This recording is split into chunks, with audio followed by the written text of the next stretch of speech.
شہادت پڑھنی ہے میں نے، کوئی آج تک پڑھ نہیں سکا، نہ میں پڑھ سکتا ہوں نہ کوئی پڑھ سکتا۔ دعا کرو وارث زمانہ کا ظہور ہو اور حق بیان ہو جیسے ہونے کا حق، کیونکہ ہم شرمسار ہیں بی بی سے، ہم ممبر سے بی بی کے قاتل کا نام نہیں بتا سکتے۔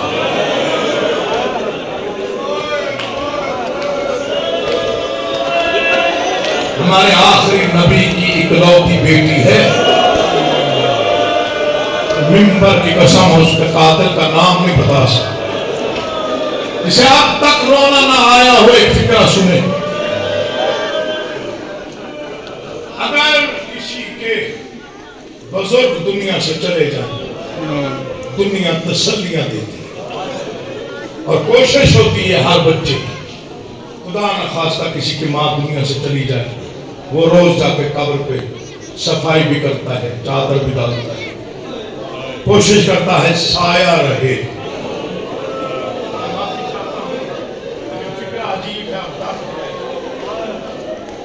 امت مسلمہ سے میری اپیل، دنیا میں کوئی ایسا بیٹا دکھا جس کی ماں کی قبر پہ فوج کے پہرے،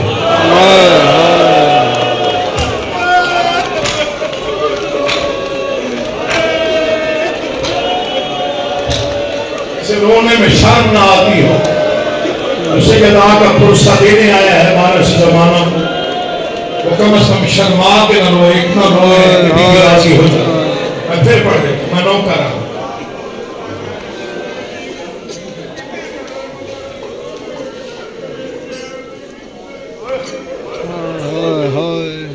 عزادار ہیں بزرگ کہتے ہیں میں دیکھ کے آیا ہوں، کربلا گاہ میں شام میں میرے والد صاحب نے فکر کہا، نہ آگے پڑھ سکے نہ کوئی سن سکا، اور یہی ٹائم ہے جو ہو گئے، مغرب کی اذانیں ہو رہی ہیں۔ جب یہ ٹائم مدینے میں ہوتا ہے نا، تقریباً 50,000 بلب رسول کے روزے پر روشن ہوتا ہے۔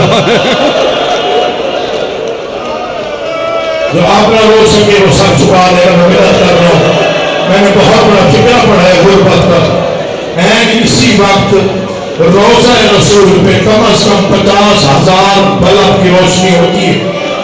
اتنی قریب ہے محمد مصطفیٰ کی بیٹی کہ بی بی کی قبر پہ چراغ جلانے والا کوئی نہیں۔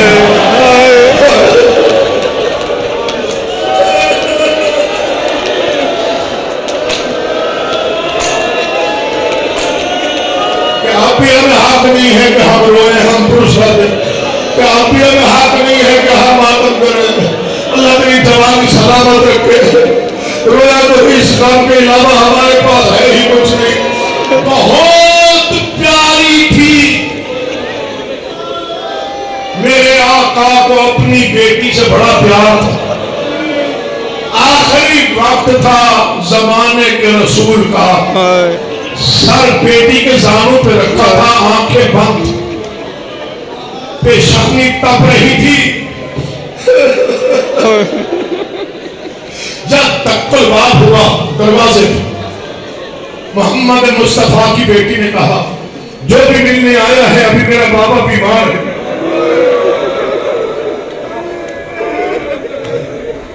کوئی دیر بعد پھر دستک ہوئی، میں نے لازماً ملنا، فرماتے میں نے کہا نا میرے بابا خیریت سے نہیں ہے۔ پھر کچھ دیر کی خاموشی، پھر دستک ہوئی، کہا میں بہت دور سے آیا ہوں، میں نے بہت ضروری ملنا ہے۔ کوئی شیعہ یا سنی مسلمان واجب ہے، مسلمان ہونا چاہیے، اگر ہے نہ نکلے تو میں مجرم ہوں۔ اگر میرا دھیان سے کہ میں اس سے بڑا مسائل کا فکرہ کوئی نہیں، میں نرم مسائل پڑھنے کا عادی ہوں۔ جب تیسری بار دستک ہوئی، رسول کی بیٹی روئی، گرم آنسو چہرہ ہے بھر میں گئے رسول کے، آنکھیں کھول کے دیکھا بیٹا میری زندگی میں کس نے رولایا؟ بابا دیکھنا کوئی اجنبی ہے، بار بار دستک دے کے کہہ رہا ہے میں نے لازمی ملنا ہے، میں نے بتایا ہوئی ہے کہ آپ خیریت سے نہیں ہیں۔ رو میں فرمایا یا علی جا، اجنبی نہیں ہے، اللہ کا فرشتہ ہے، اللہ لے گیا۔ ملک الموت اندر آیا، مجھے قاضی کی قسم رسالت میں آپ نے کہا زیادہ دیر تو انتظار نہیں کرایا نا؟